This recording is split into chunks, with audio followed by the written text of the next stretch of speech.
My phone when we go live. Just give me 1 second.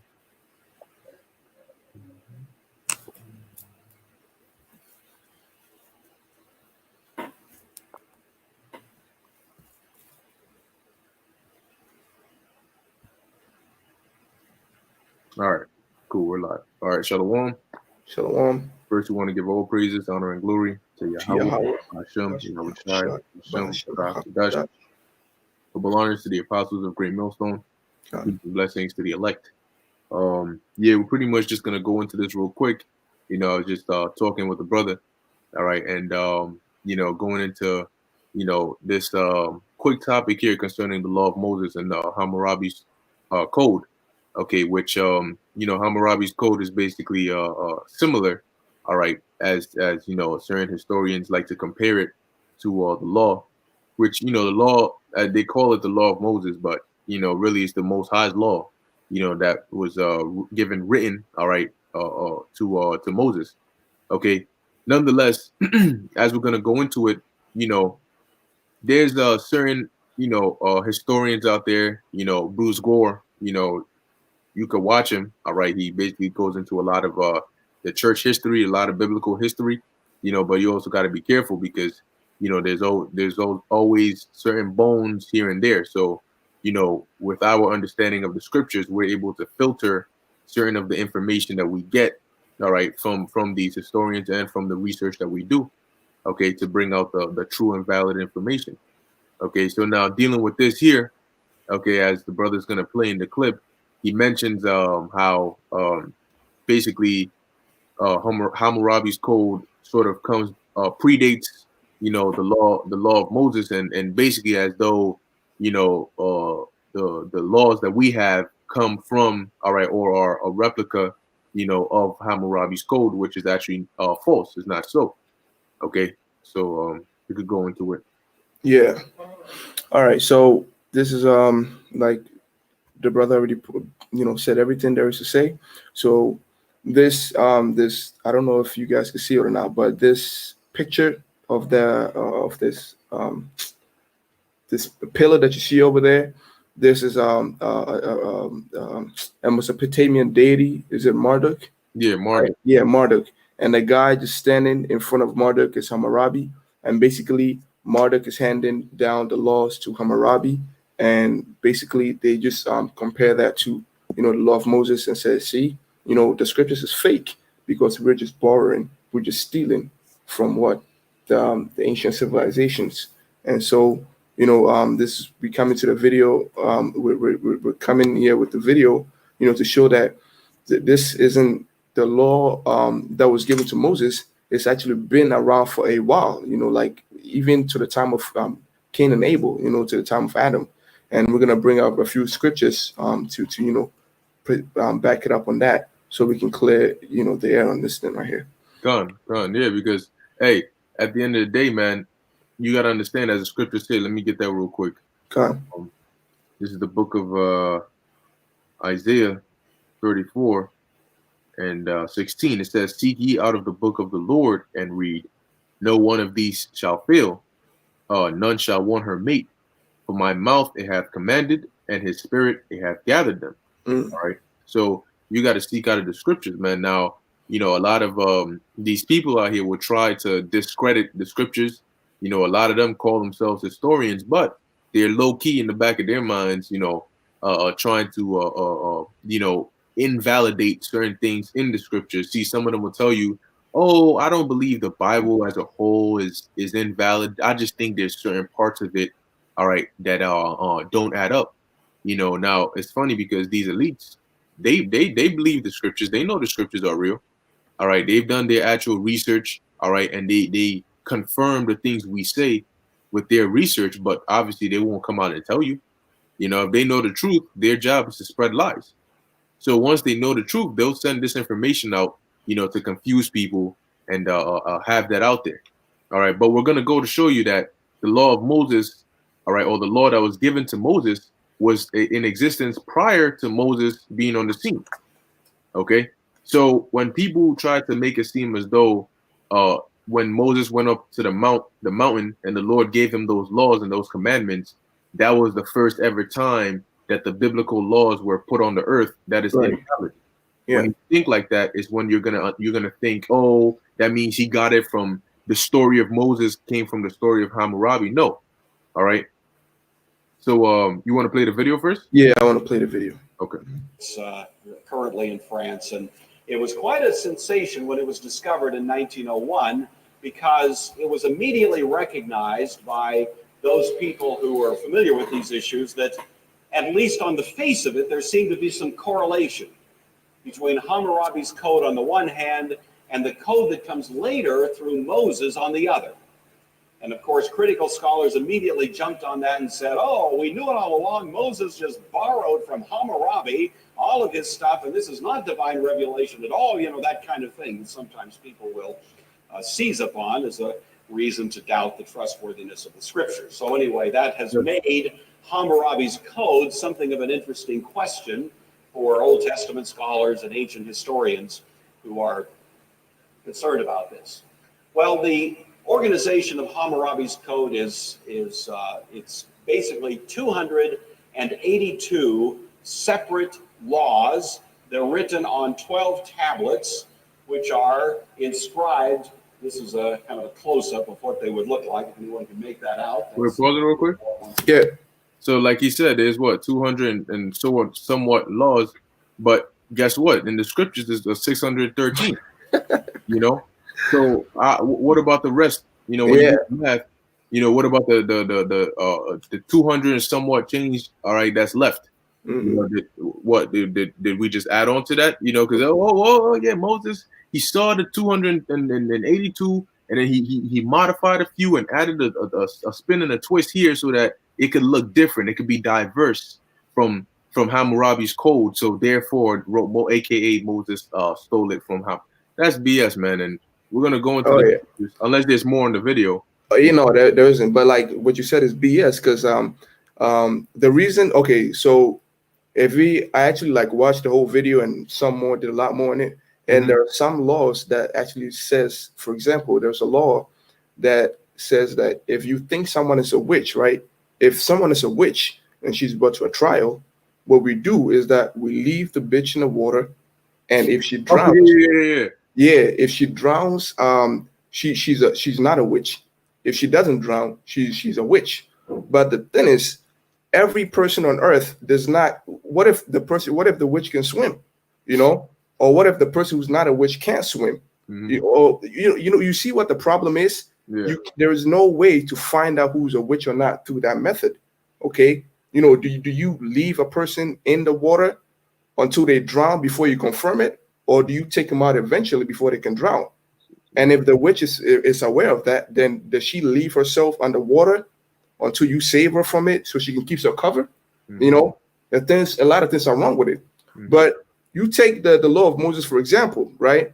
There is, for example, the law of circumcision.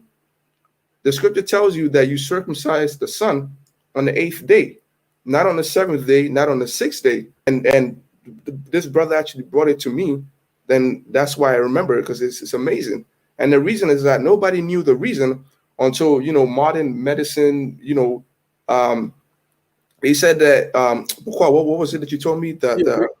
Basically when the baby's born, there's a certain part, I think is a fibroids or something like that. I forgot the exact name, but it's basically what causes your blood to clot.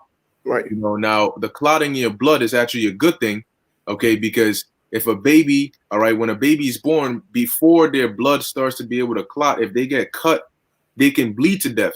That's right. Because when you get a pinch, when they stab your skin, the reason the blood swells up and looks like a little ball is clotting. It's thickening so that it doesn't just gush out of your body.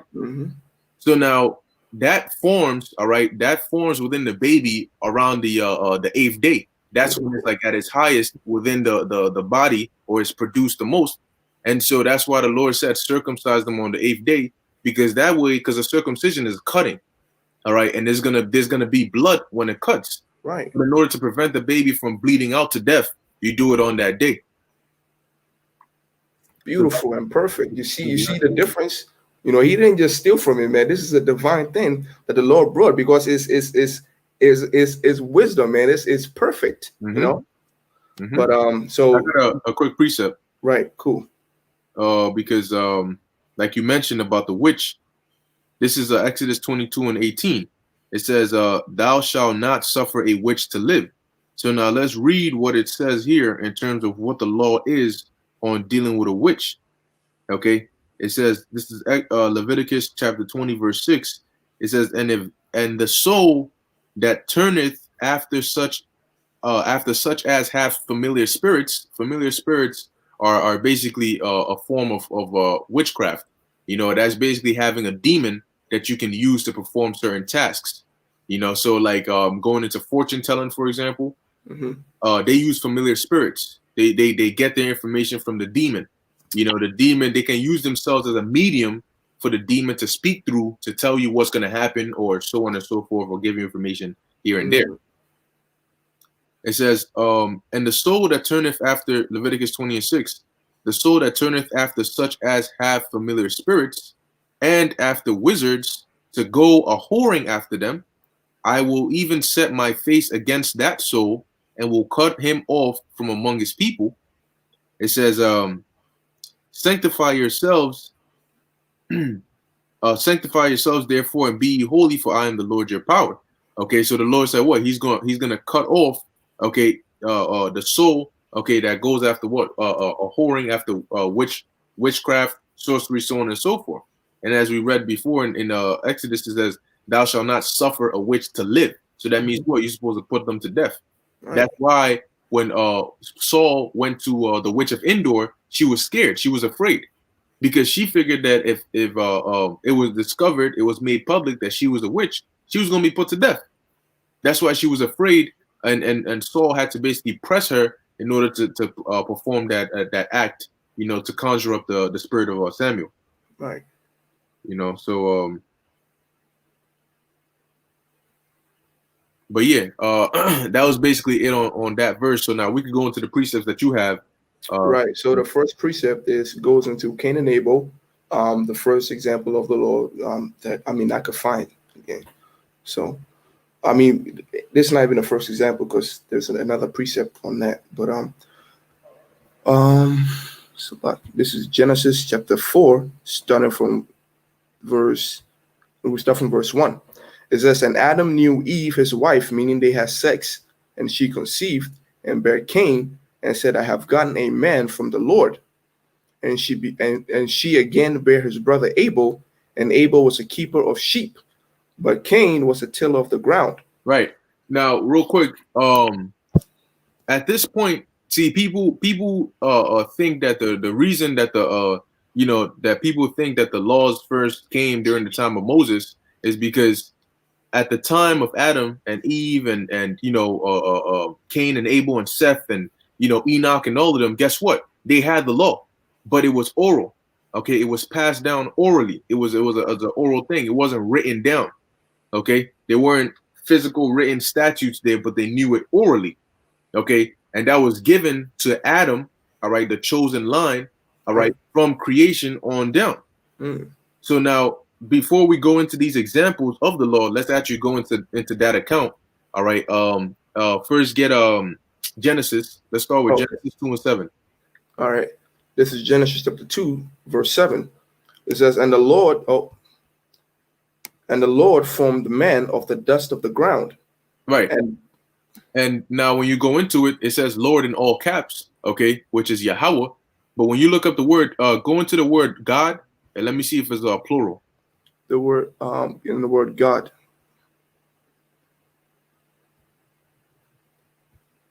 Yeah, just scroll down. Alahayim. Right. So it Right. is plural. Okay, cool. So when you go into it, it should say what? And Khan, Alahayim. Which, Yeah. which, when you look at the definition, it goes into what? Judges, divine ones, entities. All right. So when you read it with understanding, it's saying, and Yahweh's powers, the powers or the angels of Yahweh, meaning they're creations of Yahweh or they belong to the Lord. So the Lord's angels or Yahweh's powers formed man of the dust of the ground. Now go into the word formed. All right. This is the word formed. It says Yatazar. Okay, Yatazar, look up the definition real quick. Okay, boom, right there. It says to form, fashion, frame, to of human activity, of creation, of Israel as a people, to frame, preordained plan. All right, for purpose of situation. Okay, or to predetermine. So it didn't say the Lord created man; it said He formed man of the dust of the ground. Right. All right, go back to the previous page. Right. Because the Lord had created, man, male and female, okay, but then He selected a chosen line, starting with Adam, and He formed us or fashioned us into His likeness, okay, and that included what? Giving us the laws. Okay, so now keep reading on that verse. So, and the Lord God formed man of the dust of the ground and breathed into his nostrils the breath of life, and man became a living soul. Right. So now, when you read in Genesis, the first chapter, it tells you how what we came from the waters. That's right. So when people read this, they imagine the Lord taking some clay, and then molding Adam, and then turning him, and then Adam became a man. That's not what happened. Okay, dust is representative of confusion. Okay, because what did the laws bring? The laws brought us order. Okay, so the Lord fashioned us. All right, gave us this. Basically, took us from the confusion that was on the earth. Of course, man, you know the basics. All right, but there's a level to it. Okay, there's a certain order that comes with the getting the laws, which is that divine order that makes us what? A holy people. Okay, a separate people. So He took us out of the confusion. It says, and breathed into his nostrils the breath of life, and man became a living soul. So does that mean that before this happened, we weren't living? No. Right.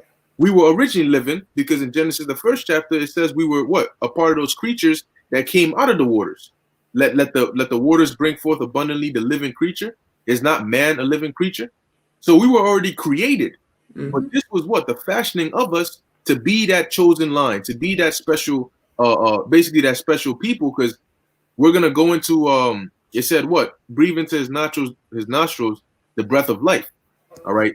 So now let's go into what the breath of life is. Let's go. Right. In order to add on, to add on for the explanation of the dust of the ground, when the scriptures speak of the serpent crawling on the belly and dust shall thou eat. Yeah. Okay, which is talking about Esau. They got to a point where they were so low. They were in the low stature that Job didn't even want him near his dogs, man, because they were too filthy for his dogs. Right. So that's pretty much dust of the ground. Hey, go into that. Oh yeah. Yeah. Okay, you can bring it out and now. Right. I believe it's 30. Yep, Job chapter 30, starting at verse 1. It says, oh, you getting it? Okay. Yeah. You can see it at the top. You can read it and I'll just highlight it on. Okay. Hold on one second. Let me get the precept. Okay. On the belly. All right. This is Genesis 3:14. This is when the Lord cursed, all right, the serpent. Right. So Genesis 3:14, it says, and the Lord power said unto the serpent, because thou hast done this, thou art cursed above all cattle and above every beast of the field. Upon thy belly shalt thou go, and dust shalt thou eat all the days of thy life. Now, if the serpent represents Esau, he's not eating dust right now. Okay. And when was he actually eating physical dust? It means he was going to be brought to a low state. Because if you're on your belly, that means what? You're on the ground. Right. Okay? And the ground is a very low state. When you read in Isaiah 47, it talks about what? Come down and sit in the ground of Babylon, meaning you're going to be brought to a low state. Okay. And if you're what's on the ground? Dust. All right. Which is what? Representative of a low state or confusion. Okay, because if you're confused, you're in a lower state than somebody who's not confused. All right. So now let's read about the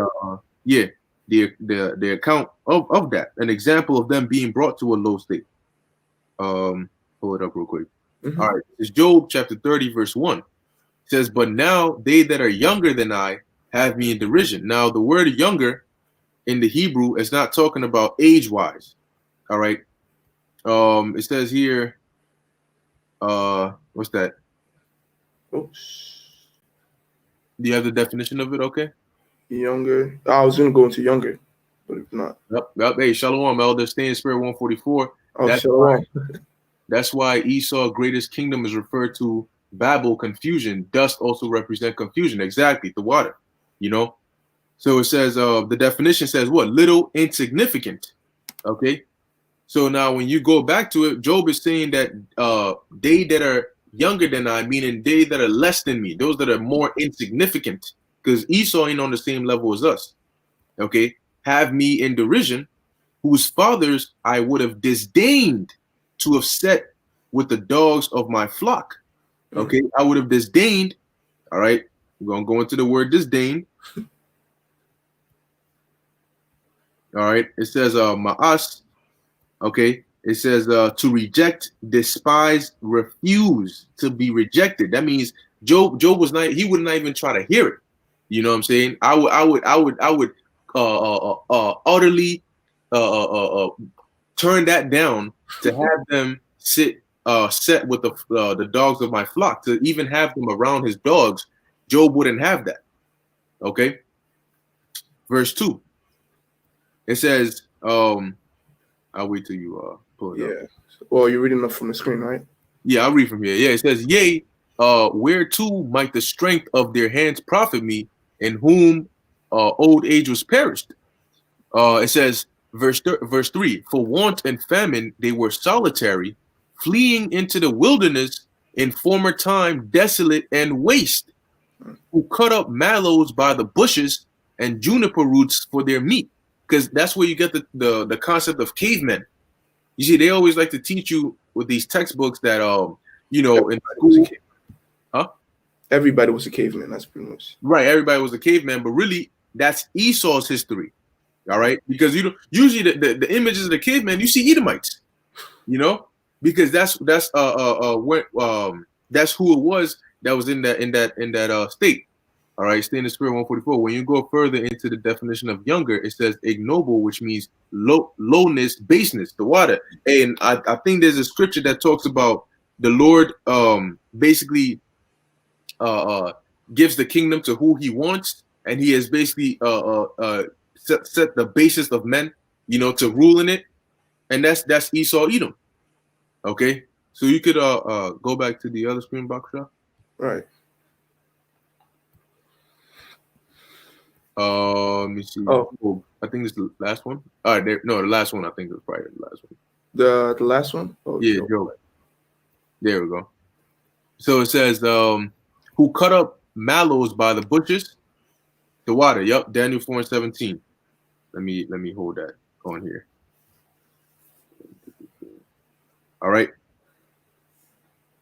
Who cut up mallows by the bushes and juniper roots for their meat, meaning that was what they were eating.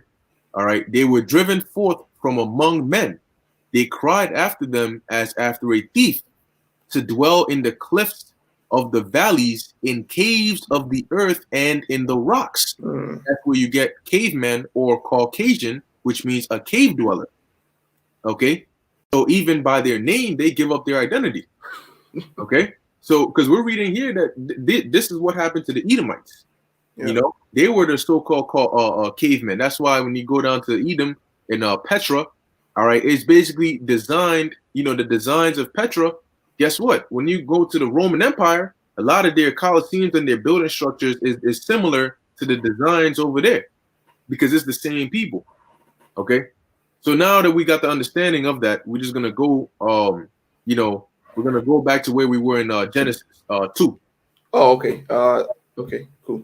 Yeah, we're going to read that one more time, and then we'll. I think it's on the left of the blue. I think it was on the same tab, but then I just. Yeah.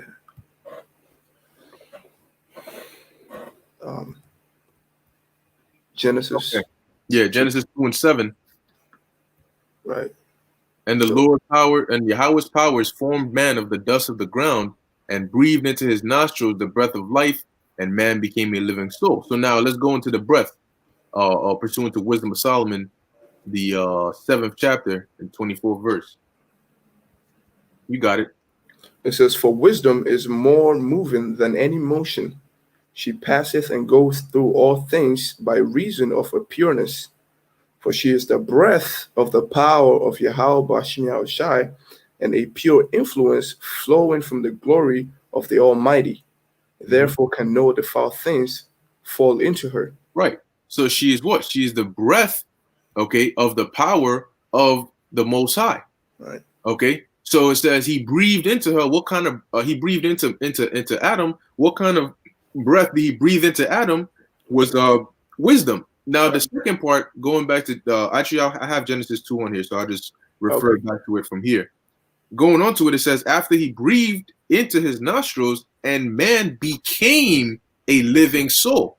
Right. Now go from here to Proverbs 21:16. And let's see what it means to live. All right. This is Proverbs chapter 21, verse 16. It says, "The man that wandereth out of the way of understanding shall remain in the congregation of the dead." Right. So it says, shall remain in the congregation of the dead. So if you lack understanding, if you lack wisdom, if you lack the knowledge of Yahweh Bashim Yahushai, really you're in the congregation of the dead, of the dead. Okay. So that means what? If you have the wisdom and the knowledge and understanding of the Lord, then what? You're in the congregation of the living. You know, you're not in the congregation of the dead, meaning you're alive. Okay. So when you go back to Genesis and it tells you what? He breathed, he formed man and took him out of confusion and gave him what? The law, statutes, and commandments. Because what is the number one way you get wisdom of the Lord? It starts with what? The knowledge of fearing Yahweh Bashim Yahushai. And if you fear the Lord, you what? You're going to obey him. And how do you obey him? By following his laws and his commandments and what he has asked us to do. Okay, that is having true wisdom of Yahweh Bashim Yahushai, and that's what's going to give you life. So we just read an account of the Lord taking us and separating us, pursuant to Deuteronomy 7:6. The Lord separated us from the rest of the world, and that also comes by way of giving us laws that were separate from the rest of the world. So now we're going to get a couple of accounts, okay, of us using these laws, even though they weren't written down. Right. And not just before, and not just before the time of Moses, but it's also before the time of Hammurabi's code, man. Right. Gone. So continuing, well, Adam knew his wife, and she conceived and bare Cain, and said, "I have gotten a man from the Lord." And she again bare his brother Abel, and Abel was a keeper of sheep, but Cain was a tilter of the ground. Right. And in the process of, are you going to say something? Yeah. So Abel was a shepherd, basically, and Cain was, a tiller of the ground, dealing with herbs and all these different things, which is spiritual, because Esau was a cunning hunter, and going into it. But yeah, verse 3. And in the process of time, it came to pass that Cain brought of the first fruit of the ground an offering unto the Lord. Now, here's the thing. It says and in the process of time, it came to pass that Cain brought of the fruit of the ground an offering unto the Lord. Why? Why was Cain required to bring an offering unto the Lord? What would prompt Cain to have to offer something to the Lord? Because if you do that, then that means what? It seemed as though it's an obligation. Everybody had to bring their offering, and this is what Cain brought. All right, you got something? Oh yeah, it's just precepts, cross references, and I'm just gonna read it. Okay. Of the law. It's just this is just a portion of it. It says that thou set apart unto the Lord all that openeth the matrix, and every firstling that cometh of a beast which thou hast. Okay. The male shall be the Lord's, and it's basically going to the first fruits, which is in the law. Right. What verse was that? Exodus 13:12. Exodus 13:12. Okay, that's good. Yeah. So what you supposed to bring? What you supposed to bring that animal? All right, the first of your flock, that beast. Now, when you go into the word sacrifice or offering in Genesis 4:3, all right, it says here the definition. It says offering, oblation. Okay, sacrifice, meat offering. Okay, So why would Cain bring an oblation? All right, let's look up that word. Why would Cain bring an oblation onto the Lord in the process of time? Okay. It says a thing presented or offered to the Most High or to God or a God. Okay. And now, get something real quick because there's a scripture. Yep, this is Daniel chapter 9, verse 24. It says, yea, whilst I was speaking in prayer, even the man Gabriel, whom I had seen in the vision at the beginning, being caused to fly swiftly, touched me about the time of the evening oblation. Okay, because it was a customary, all right, or it was a part of our laws to basically bring a sacrifice. You know, we would do morning, we would sacrifice in the morning, and we would sacrifice in the evening. All right. And so that's why he said at the time of the evening oblation, the time of the evening sacrifice. So in the process of time, meaning what? There was a law that required them to bring a sacrifice onto the Lord. Okay. And in the process of time, when the time came for you to bring your sacrifice, Cain brought of the fruit of the ground an offering to the Lord. And let's read what happened. Verse 4. And Abel, he also of the firstling of his flock and of the fat thereof, and the Lord had respect unto Abel and to his offering. Right. Now, this shows you that this wasn't something that Cain just up and said, hey, I just want to offer something to the Lord, because Abel had to do it as well. You know? So this was basically a requirement. Now, let me look up the word respect. And if I may say, you know, like the brother said, it's not something that Cain just wanted to do, because later on, the scripture, the Lord told Cain didn't really want to do it, you know, because he gave like he didn't do it right. And the Lord tells me, if you would have done it right, you know, I wouldn't have rejected your offer. So just basically, Cain had to do it. It wasn't something he wanted to do because he didn't even do it right, you know. Right. He didn't do it from his heart. So it says the Lord had respect unto Abel and his offering, which respect meaning regard. Okay. It says, you keep going. But unto Cain and to his offering he had not respect, and Cain was very wroth, and his countenance fell. And the Lord said unto Cain, why art thou wroth, and why is thy countenance fallen? If thou didst well, shall not thou be accepted? And if thou dost not well, sin lies at the door, and unto thee shall be his desire, and thou shalt rule over him. Right. So now hold on 1 second. Let's get a quick account. Okay. Because what is sin? Is the transgression of the law. Got it. So let's pull that up real quick. In the book of 1 John, also lets you know that Cain knew the correct way to do it, just like Esau knew the blessing that he sowed. Khan, exactly. It's funny, I just remembered I got class, but to hell with that.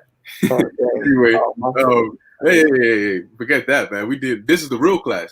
I got the notification like class starting in 2 minutes. I'm like, oh shit. To hell with that anyway, man. I can reply like Babylon gonna be destroyed. You worried about class? It says, yep, that's right. Pull it up real quick. Stay in the spirit 144, which is why Esau now promotes wickedness, because he rejected righteousness. Exactly. Because as you know, the apostles always say, in order to tell a lie, you got to know the truth. Okay. So in order to, know wickedness, you know what's right and you pervert it and you get what's wrong. So now this is, you got it? 1 John 3 and 4. It says, whosoever committeth sin transgresseth also the law, for sin is the transgression of the law. So sin is a transgression of the law, right? So go back to Genesis. All right. Go back to shot. And also when you go into Romans, Paul speaks about how by one man sin entered into the world, and he was referring on to Adam. So now hold on 1 second though. Oh, so why? the elder put it here. So hold on 1 second. That means that sin existed in the beginning when Adam and Eve in their time period, But if sin existed, that means the law existed, because you can't have sin without the law. So that right there validates the point that the overall point we're trying to make right now anyway, you know. But as it is right here, Genesis 4:7, if thou doest well, shall thou not be accepted? And if thou doest not well, sin lieth at the door. That means you're going off. You're okay. And unto thee shall be his desire, and thou shalt rule over him. So if you're not doing well, if you're not following the laws, you're breaking the laws. And if you're breaking the laws, then you what? You're being a servant of sin. You know, you're subject unto your flesh. You're subject unto sin. You're not subject unto the righteousness of following the laws of Yahweh B'Ashem Yahweh Shai. Okay. All right. Now I have one more here. Is it Romans 4:15? Nah, this one is in the Apocrypha. It's in the book of, I know it's in Second Esdras. Man, this is some heat. All right, this is oh man, Second Esdras, chapter 3. Man, right. Get it real quick from your Apocrypha. Get a second. Oh man, that brother, yeah, man. A state of spirit 144. That's why Esau rules over sin. That's why he's called the man of sin. Exactly. Because going all the way back, going back to his forefather, hey, it tells you he was a murderer from the beginning. You know? Now murder is what? Murder is the sin. That's why Cain was punished for murdering his brother. Okay? Because if there was no law, then there wouldn't be any repercussions for Cain's actions when he murdered Abel. That's right. Okay. You got it. Second Esdras, chapter 3, verse 7.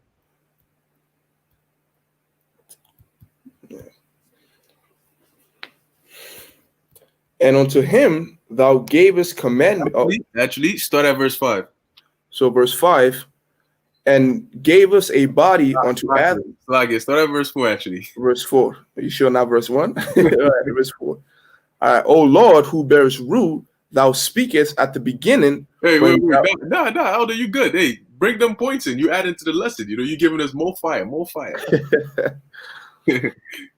right. This is Second Ezra chapter 3 from verse 4. It says, O Lord, who bearest rule, thou speakest at the beginning when thou didst plant the earth, and that thyself alone, and commandest the people. Commandest the people. And gave us a body unto Adam without a soul, which was the workmanship of thine hand, and didst breathe unto him the breath of life, and he was made living before thee. He was made living before thee, meaning what? That's what that definition of living, as we got in Proverbs. Okay, he had that understanding, he had that wisdom. Okay, keep going. And thou leddest him into paradise, which thy right hand had planted, which is that garden. And this is the same account we're reading off in Genesis 2. Okay, go ahead. Before ever the earth came forward, and unto him thou gavest commandments to love thy. That was good. To love thy. That's a beautiful precept. To love thy way. Thou gavest commandments to love thy way. Oh, now it says what? Thou gavest commandment to love thy way. Now, what is loving the Lord's way? Let's get a precept on that. I know it's in the book of John. Oh man. Oh, there's so many of them. Hold on. Oh, there it is. 1 John chapter 5, verse 3. And this is why the scriptures say precept must be upon precept. Yeah, line up on line. Here a little, there a little. That's it. It says, for this is the love of God, that we keep his commandments, and his commandments are not grievous. So like it says, and unto him thou gavest commandment to love thy way. What is loving the Lord's way? Keeping his commandments and his statutes. How do you do that if those commandments and statutes didn't exist? Okay. Now it says, continuing. Which he transgressed, and immediately thou appointest death in him and his generation, of whom came nations, tribes, people, and kindreds out of number. And real quick, right there. So now it says what? Which he transgressed. What did Adam transgress? When you look up the word transgression, it says an act that goes against a law or rule of conduct an offense. So Adam transgressed, meaning what? He committed an act that went against a law. Okay, now this law had to have been the specific laws the Lord gave us, because what was the result of Adam transgressing the law? It says, and immediately thou appointest death in him. So the punishment for transgressing the law was death. And where can we get that? Romans 6:23. Right. For the wages of sin is death, but the gift of God is eternal life through Hamashiach, Yahushua Hamashiach, our Lord.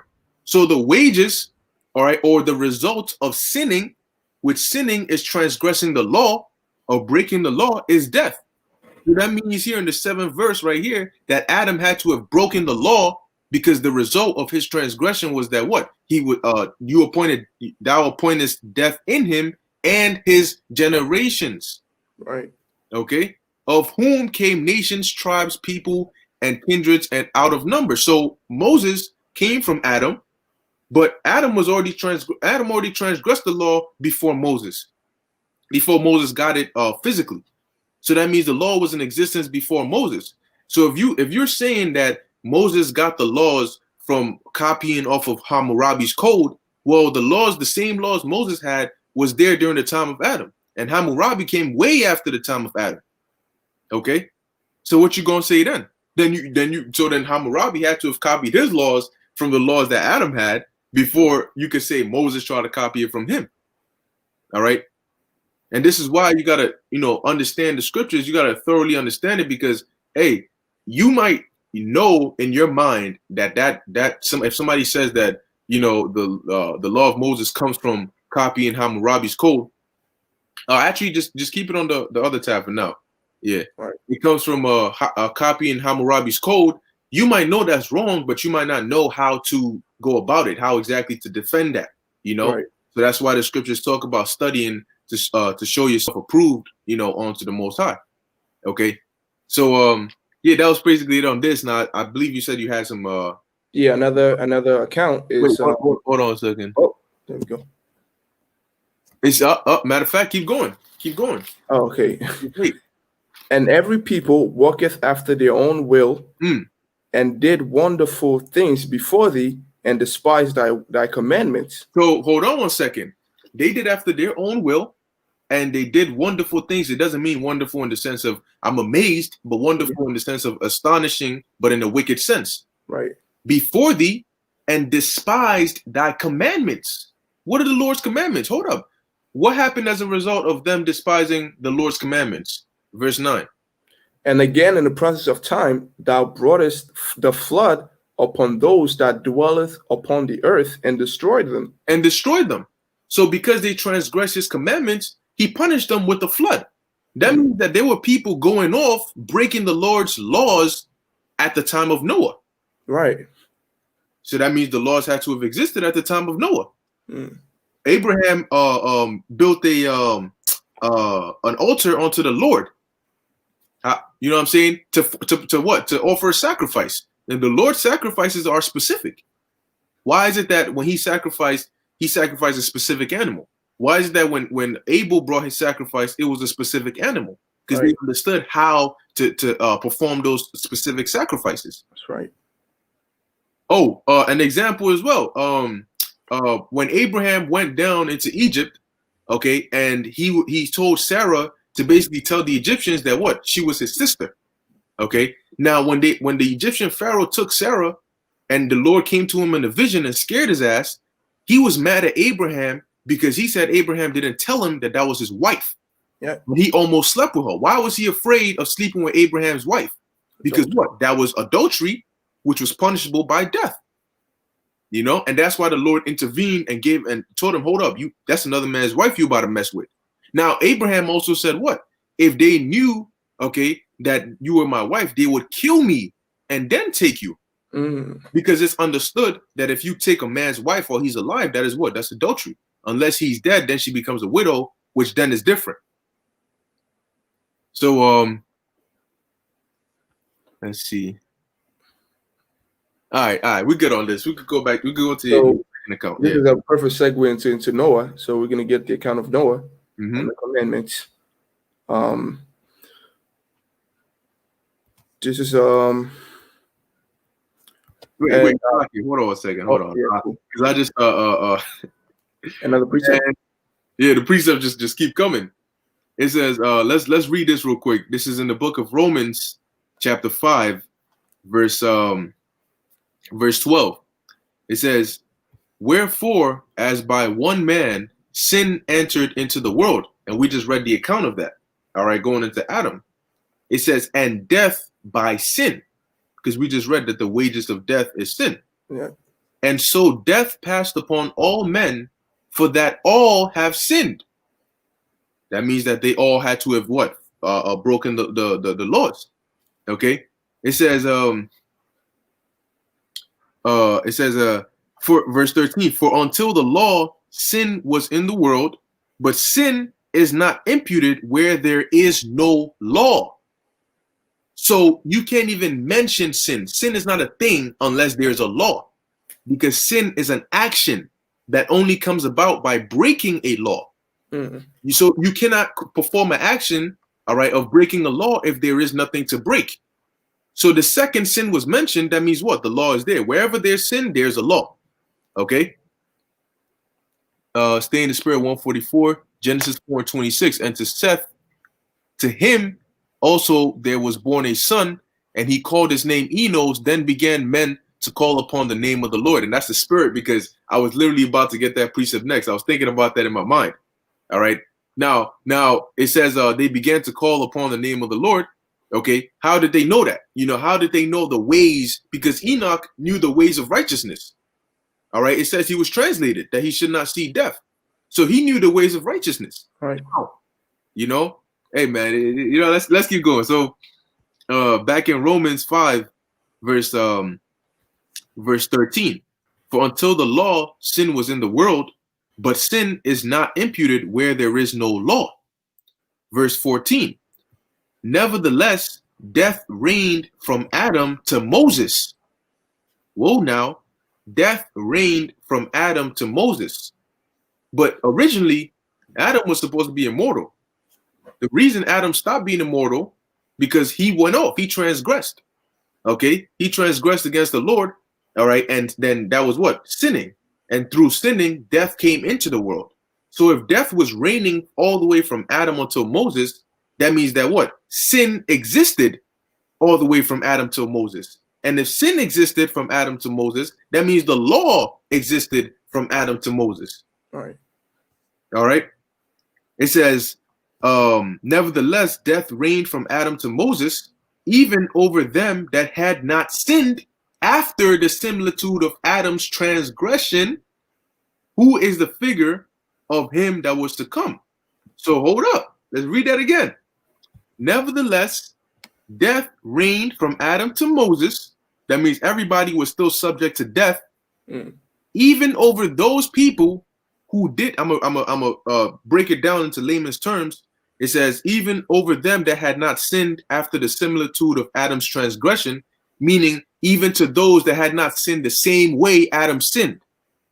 Okay, but they still sinned. So that means people were sinning on the earth, and if they were sinning, they were breaking the law. Okay, it says, who is the figure of him that was to come. So that right there just that right there just goes to show you that all the way back then, if sinning was there, that means the law was there. Okay, continuing, stay in the spirit, 144, Genesis 5:24. And Enoch walked with God, and he was not for the Most High took him. So how thank you. I was just about to go into that word. Walk means manner of life, exercise, meaning he knew the law and walked in those ways. Okay, because when you read in 2 Peter, okay, 2 Peter 3, and I believe is 8. Okay,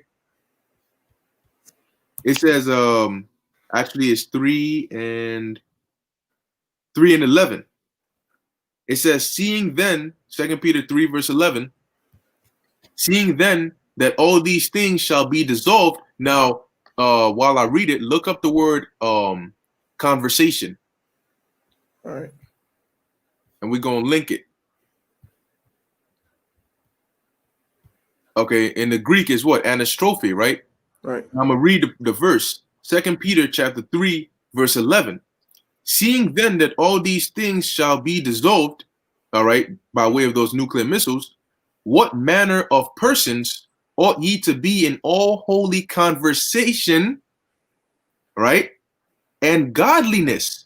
And the definition of conversation is the same definition, what? Manner of life. Right. Okay, is the same definition when it says what? Enoch walked with God. Okay, so we basically got to do what Enoch did. That's what Peter is saying. We gotta what? Live our life in all holy conversation. That means what? Your manner of life should be holy. And how is your manner of life holy? By what? Being sanctified. And how are we sanctified? By being given the laws. Okay. Beautiful. Because the reason the Lord gave us, there's a word holy going into sanctified or sacred or separate. So how did the Lord separate us from this world?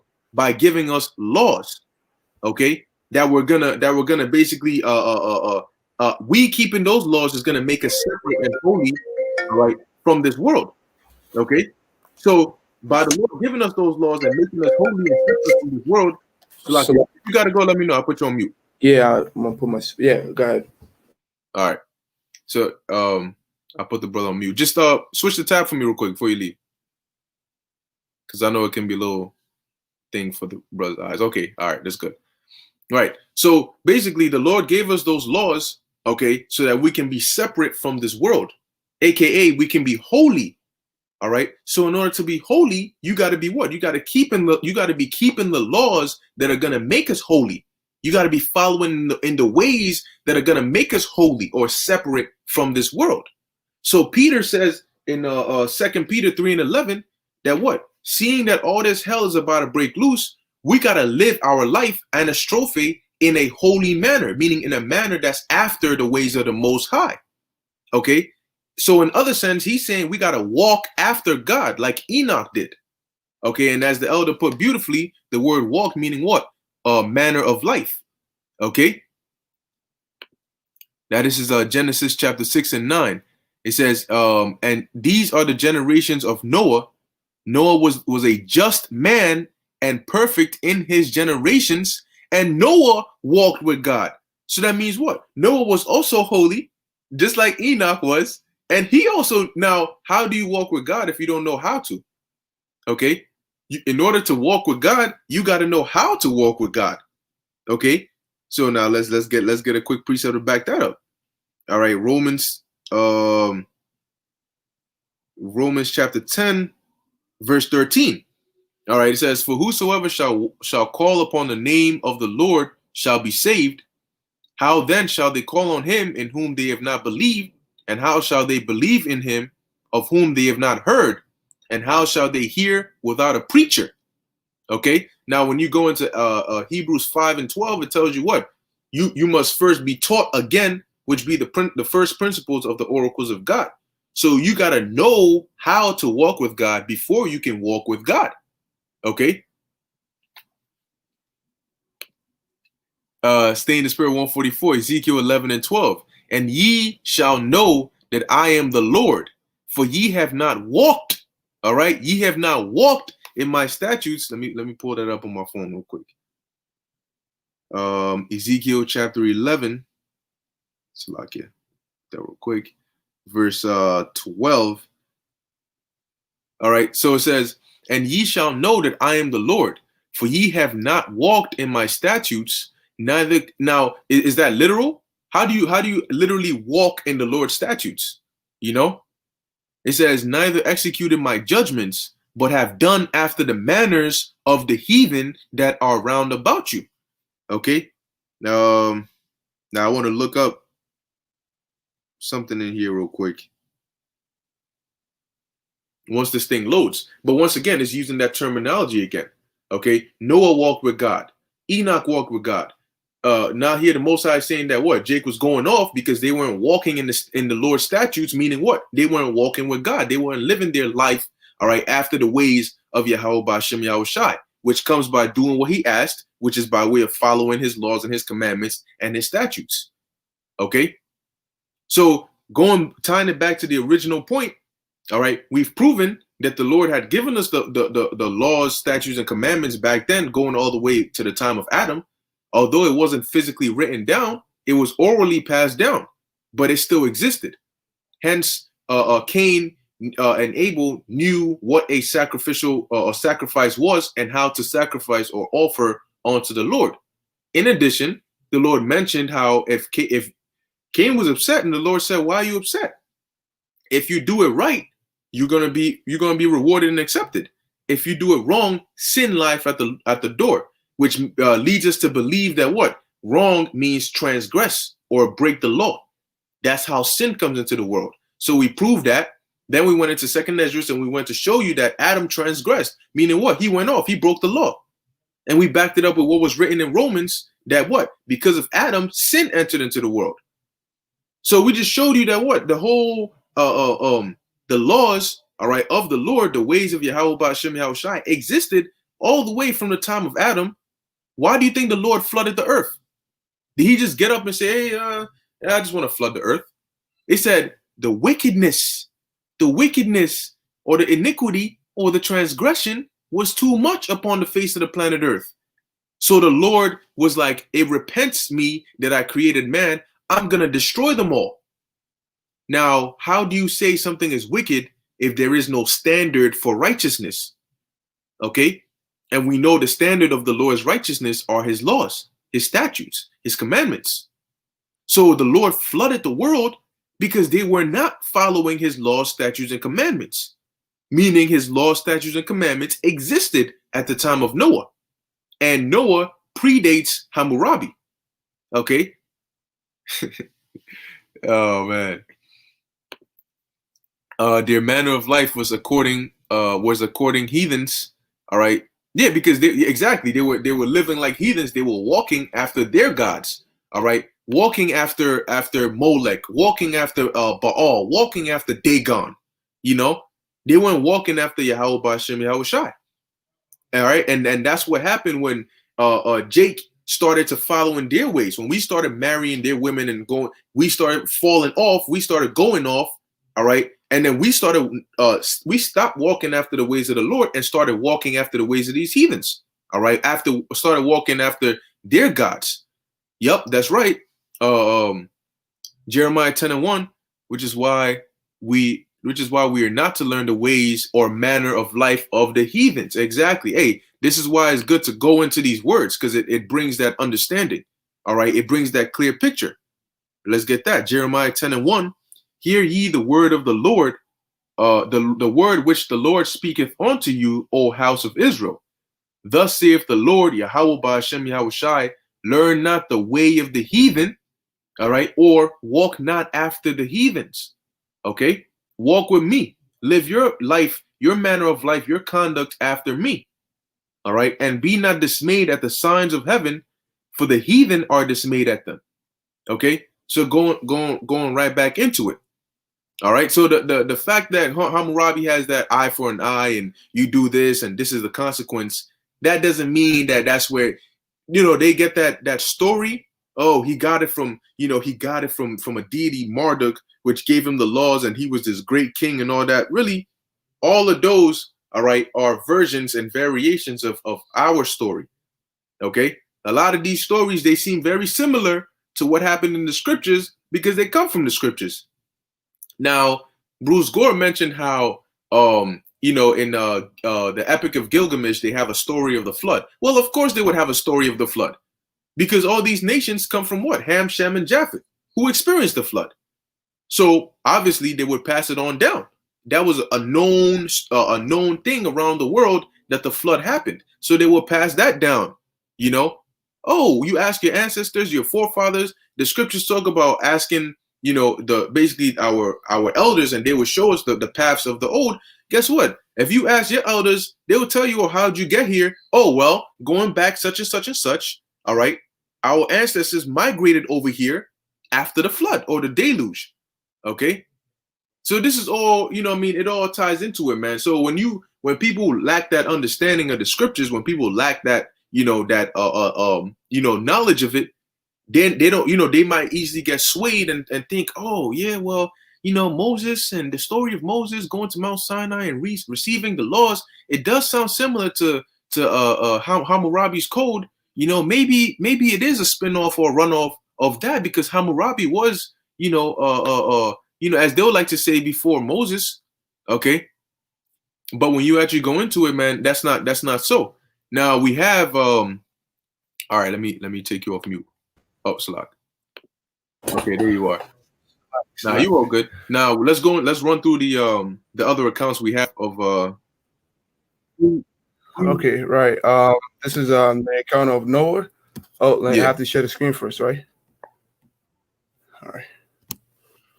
Pre Moses time, all right. Pre Moses accounts, okay, of the laws being in place, okay. This is the account of Noah. It says, and Noah did according unto all that the Lord had commanded him. And Noah was 600 years old, and when the flood of the waters was upon the earth. And Noah went in, and his sons and his wife and his sons' wives with him into the ark, because of the waters of the flood. Of clean beast, and of the beasts that are not clean, and of the fowls, and of everything that creepeth upon the earth. Now hold on a second. Clean beasts and fowls that are not clean. All right, it talks about clean and unclean. How do you have the knowledge of clean? Where can you get the knowledge of clean and unclean animals? That's in the book of Leviticus. But wait, the book of Leviticus wasn't written at the time of Noah. So how did Noah know which animals were clean and which animals were unclean? Because that's a part of the law. The law differentiates which animals are clean, meaning you can eat them, and which animals are abominable or unclean, meaning you can't eat them. How was Noah able to differentiate between the two? Right. And why would he even care? Right? If there was no law pursuant to that, why would Noah even care? Let's keep going. I started from the wrong place, but I can read it right now. It says, Genesis chapter 7, starting from verse 1. It says, and the Lord said unto Noah, come thou and all thy house into the ark. For thee I have seen righteousness before me in this generation. Of every clean beast thou shalt take to thee by sevens, the male and his female, and of the beasts that are not clean by two, and the male and his female. So now, once again, why would the Lord care, and why would Noah care about clean and unclean animals? Why so? Okay, because if the Lord just said, all right, you do whatever you want, I'm going to wait till the time of Moses, and then I'll bring my laws into place. The Lord said what? He changes not, pursuant to Malachi 3:6. So the Lord is, in the beginning, pre-Moses, he's not going to care whether you keep the laws or not. He doesn't even have laws. They don't exist. And then when the time of Moses comes, then all of a sudden he changes and says, you know what? I want to have some laws now. Okay, now we'll do it this way. No, the way the Lord works, it's been the same way. He just now had it to where, being that we were now a big nation, for order's sake, he said, look, let's have have them laws where it's actually there, so where Jake could see it, hence we also had the fringes to remind you of them. Right. Okay. So that Jake can know, hey, look, this is what it is. You can teach it to your children. Hey, this is what it is. It's established. Okay. You got it. And the account of that, clean and unclean beasts, is in Leviticus, but to show us that even before Leviticus, even before the law was given to Moses, it was there. So this is and also the reason the Lord told Noah to take 7 of the clean animals was so that they could have some for reproduction, all right, for procreation in terms of the animals. They would be able to, male and female, okay, but also they would have animals to eat. Okay, so 7 of the clean animals, because the clean animals are edible, so you can actually eat them, but you can still have enough left to where they can procreate. And then 2 of the unclean animals, because you only need 2 to repopulate. Okay, so there's a reason. Right. So I mean, that's pretty much I was also going to reference the Abraham's circumcision, but Right, right. Yeah, that's also exactly, that's also something that we have in our law, but it goes all the way back to the time of Abraham. All right, or the covenant the Lord made. So these are all different accounts, okay, of pre-Mosaic law, all right, as they would like to call it, where the I got you, let me remove this. All right, of pre-Mosaic law, where the laws, all right, of Yahweh Ba'ashem Yahweh Shai, his commandments were in place. They were instituted. They were in effect. Okay, so going back to the original point, no, Moses, the laws that we have that were given to Moses on Mount Sinai are not a replica or a copy, or the story of that is not a copy of the story of Hammurabi's code, to where a deity gave the power, the laws to Hammurabi. So that means that's where we get our story of Moses and the Lord. No, okay, our laws and our story, our history goes all the way back. All right, it doesn't start with Moses, but that was just when these laws were instituted in terms of being written down and being physical. Okay, but yeah, that's pretty much it. You got something to add? No, that's it. We did everything we can. But just to add on, like the brother's saying, we should know all these things, because these are some of the things that we're supposed to be able to do, and you need to, like, again, you are set for the defense of the gospel, so know these things. You got to learn it so that when these Edomites or when these other nations, they come with you without bullshit, they try to discredit the Most High. You can actually, because this thing is a prestigious thing. It's something that is honorable, and the only reason that men should think that it's foolishness is when they actually don't want it. Not because we can't explain it, or not because we don't know what we're talking about. That's pretty much. Yeah, hey, beautifully said, man. Because as the scriptures say, we are set up for the defense of the gospel.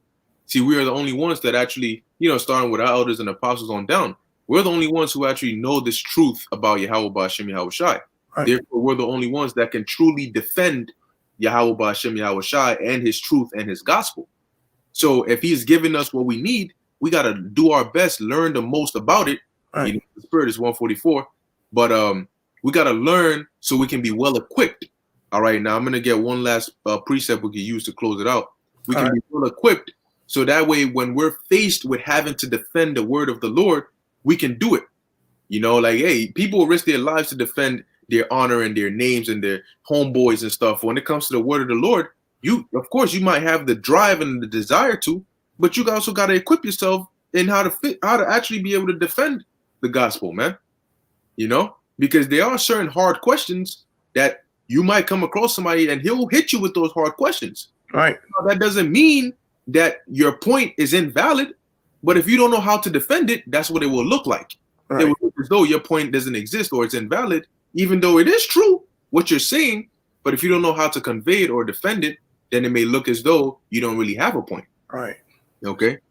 That's right. If our gospel be hid, it is hid to them that are lost. That should be the case. If our gospel is hid to somebody, it should be hid to them because they are lost and they can't get it, but not because of our lack of understanding to declare or verify the gospel. Perfect. Okay.